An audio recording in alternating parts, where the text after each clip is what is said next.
ગાંધીજીના મૃત્યુના 70 વર્ષ 30મી જાન્યુઆરી 1948ના રોજ સાંજે 5:15 વાગે સાબરમતીના સંતનું શરીર ગોળીઓથી વિંધાઈ ગયું હતું. ભારત અને પાકિસ્તાનના ભાગલા પછી દેશ કોમી હુતાશમાં તપતો હતો ત્યારે દેશને ગાંધી હત્યાનો આઘાત લાગ્યો હતો. ગાંધીજીના મૃત્યુને આજે 70 વર્ષ થઈ રહ્યા છે ત્યારે ગાંધી નિર્વાણ દિન નિમિત્તે મહાત્માને એક અંજલિ.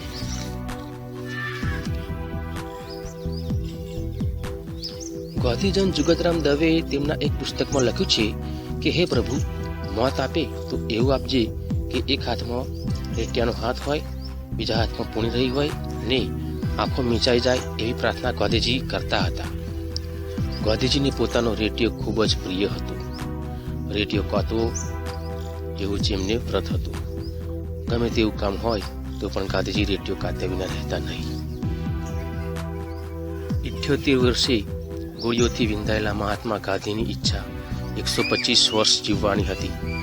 તેમણે ઈસવીસન 1942માં અખિલ હિન્દ મહાસમિતિની બેઠકમાં જણાવેલું કે મારે 125 વર્ષ જીવવું છે. આ એક રમૂજ પ્રસંગ પણ જાણીતો છે. ગાંધીજી 125 વર્ષ જીવવાની ઈચ્છા પ્રગટ કરી તેના બીજા જ દિવસે આગા ખાન મહેલમાં કેદ કરવામાં આવ્યા હતા. ગાંધીજીએ કેદના વિરોધમાં 21 દિવસના ઉપવાસ કર્યા હતા. આ દરમિયાન તેમની તબિયત બગડતા અનુયાયીઓને તેમની ચિંતા થવા લાગી. માંદગી વધી જતા સરકારે છેવટે ગાંધીજીને જેલ મુક્ત કર્યા. ત્યારે સૌએ 100 વર્ષ જીવો એવી શુભકામના પાઠવી હતી.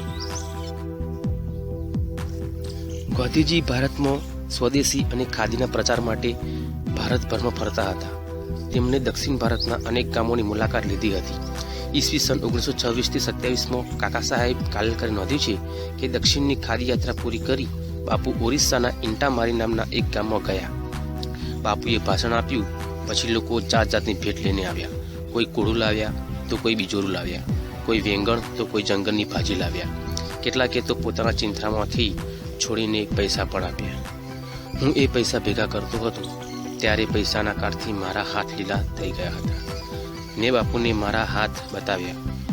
મારાથી બોલી ન શકાયું. બીજે દિવસે સવારે બાપુ સાથે ફરવા નીકળ્યો. રસ્તો છોડી અમે ખેતરોમાં ફરવા લાગ્યા. બાપુ કહેવા લાગ્યા, અહીં કેટલી ગરીબાઈ ને દીનતા છે. આ લોકોને માટે શું કરી શકાય?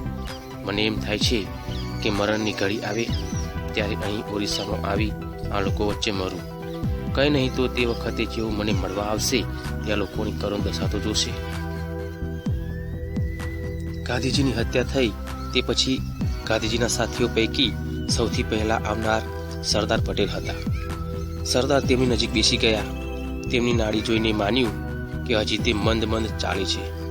ડૉક્ટર ભાર્ગવે નાડી તપાસી અને પછી આંખની પ્રતિક્રિયા તપાસીને ધીમેથી બોલ્યા, 10 મિનિટથી અવસાન પામ્યા છે. સરદાર વજ્ર સમાન કઠણ પણ નંખાઈ ગયેલા ચહેરે બેઠા હતા. પછી નહેરુ આવ્યા, જે મોં ઢોકીને નાના બાળકની જેમ રડી પડ્યા. સરદાર પટેલે તેમની પીઠ પંપાળીને તેમને આશ્વાસન આપ્યા હતા. ગાંધીજીના નાના દીકરા દેવદાસ સહિત અનેક લોકો આવ્યા.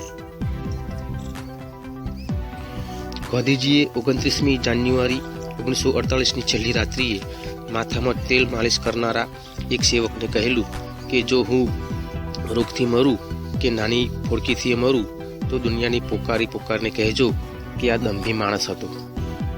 તો જ હું જ્યાં જોઈશ ત્યાં મારા આત્માની શાંતિ થશે. ભલે મારે ખાતર લોકો કદાચ તને ગાળો દે, મારી નાખે, પણ રોગથી મરું તો દંભી મહાત્મા જ ઠેરવજે. એક અઠવાડિયા પહેલા જેમ ધડાકો થયો હતો તેમ કદાચ મને ગોળીથી મારે અને તે સામી છાતીએ ઝીલું છતો મોઢામાંથી સિસકારો ન નીકળતા રામજીનું રટણ ચાલતું હોય તો જ કહેજો કે સાચો મહાત્મા હતો. અને આખરે તીવ્રવારની ગોળીઓથી મહાત્માનું શરીર વિંધાઈ ગયું.